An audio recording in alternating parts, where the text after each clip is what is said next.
Carol represented the best in all of us.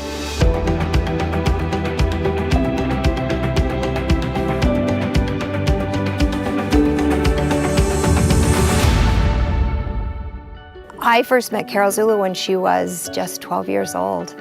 She was living in a rural village about an hour from the city with her grandmother and 5 other siblings.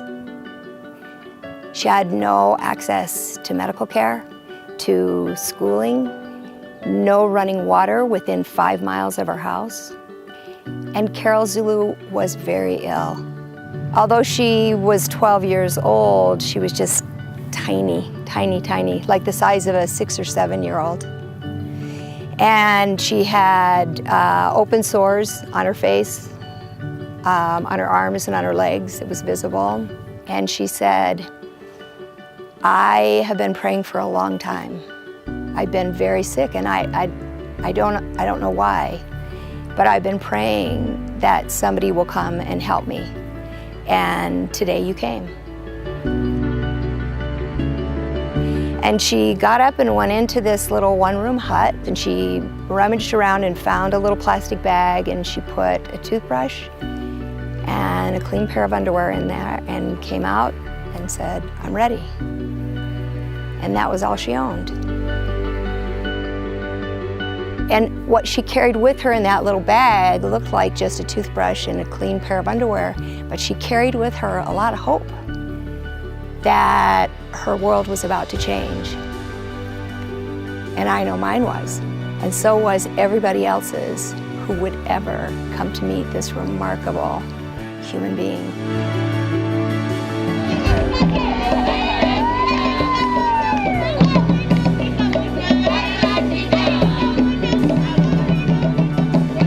So she climbed up onto the back of the truck and said to the driver, stop. And we all stopped and we said, what's wrong? And she looked around the back of the truck and she said, whose backpacks are these? And I said, mine, and they were Josephine's and the other people that were with us. And she said, well, do you have any food in them? And we said, well, yeah, I mean, we have some sandwiches and some granola bars and some nuts. And she said, please give me. And so we thought she was hungry. And so we handed it to her. No, she said, no, all of it. She headed over to her grandmother's hut and gave her grandmother the food. She said, we haven't eaten in 3 days. There's been nothing for us in 3 days.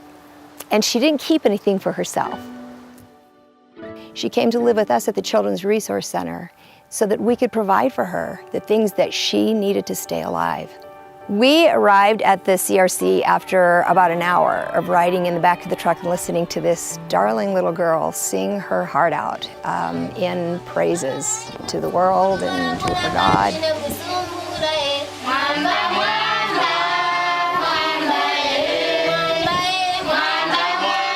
We'd scrounged up a sandwich for Carol, and she hadn't opened it yet because she'd been singing the entire way back. The other children from the Children's Resource Center had gathered around the back of the truck to welcome their new friend. We'd called ahead and they knew that she was coming and they were excited. As I turned around to find Carol, she was very small, so she was surrounded by children that were taller than she was, and I was kind of straining like this to look and find her. What I saw was that she'd opened up her sandwich and she was breaking off pieces of the sandwich and handing it to these other children who had all already eaten lunch. So we ran over and said, no, this sandwich is for you.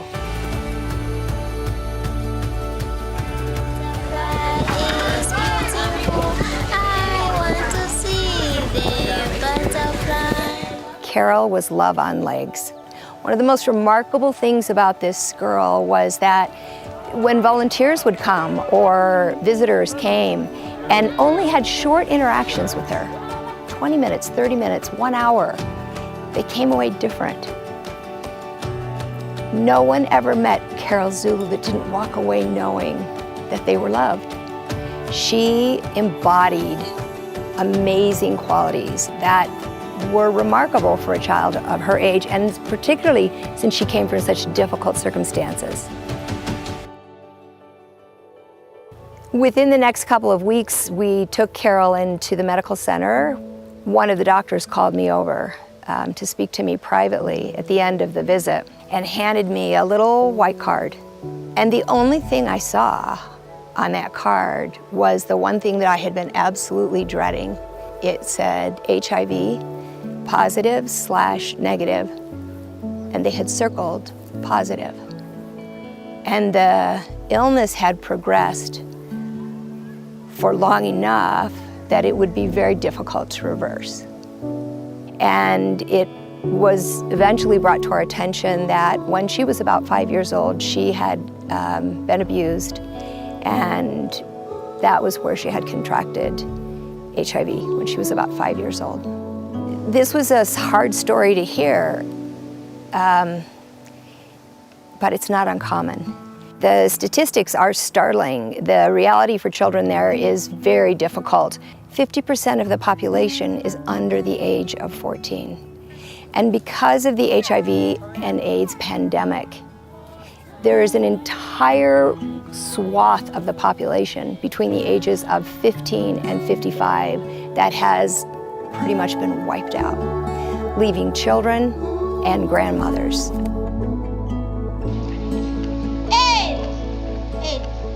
I've killed my mother. I've killed my father. I've killed my sister. I've killed my uncle. I don't have anywhere to go. Oh God, what did you bless me? I remember one day she sent me a note, a little note, and I still have that note. And it said, "Please come and see me tomorrow. I need to talk to you about something. And you promised you would always tell me the truth. I love you, Caroline Zulu." So we sat underneath this tree and chatted for just a few minutes, and then I said, she said, "Did you get my note?" And I said, "I did, that's why I'm here. What did you need to ask me?" And she said, "Auntie, why don't you forgive?" And I said, "Well, I do forgive. I forgive." And she said, "Well, you don't forgive," and she referred to the person who had abused her. And I was taken aback. And I said, "Well, honey, I can't forgive him. I hate him for what he did to you and how sick you are." I finally said, "Well, do you forgive him?" And just like that, just as quick as could be, she got a look on her face like I'd hit her with a board and said, "Of course I forgive him. God loves him and I love God." And something about that answer opened up worlds for me and changed something in my heart in a very profound way. And for her, it was just that simple. That's how she saw us. That's how she saw everyone. I learned a lot from Carol Zulu.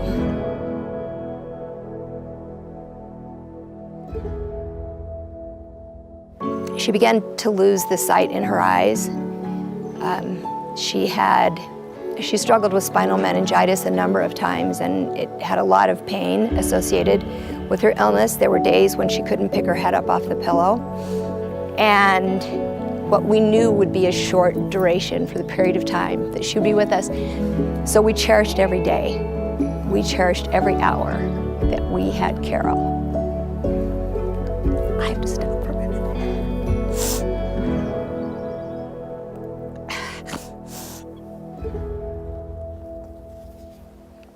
Carol lost her battle with AIDS just 3 short years after she had come to be a part of our family at the Children's Resource Center. As I sat with her in the hospital at the end of her life, Carol she was very weak and she was in a lot of pain, but she would not close her eyes at the end of the day until she had gone down her checklist of people she wanted to make sure we were going to take care of. Her granny, her siblings, her cousins, the kids from the village, her friends at the CRC. She went through and listed each person and demanded that I tell her the plan that I had for each of the people that she named. And on the last night that we were there together, she was clearly in a lot of pain, and I kept encouraging her to just close her eyes and go to sleep. Though I knew that she probably would not wake up if she did. And so right before she went to sleep, she grabbed my arm and said, "Promise me you will build the school on the land. Promise me you will build a school for the children from my village." And just 4 months later, we opened up the Carol Zulu Primary School in a one-room chicken run with 24 students to keep our promise to Carol. In the years that have gone by since then, the school has grown to now offer education and a hot meal and an opportunity for their dreams to come true to over 500 children. And that number is growing every day. The difficult reality is our work is nowhere near done. There are thousands and thousands of children waiting to be seen, waiting for their dreams to become a reality. They need water, they need food, they need education. The needs of children are endless, but so is our love. Carol's dream was that every child would feel loved and protected, be able to go to school, have a hot meal, wash their hands in running water. We're so grateful for those who have come together and shared Carol's hopes and dreams and beliefs, and been generous in allowing us to be able to offer this opportunity to so many children. We consider these generous donors part of a wonderful club, and we call it the Carol Zulu Club.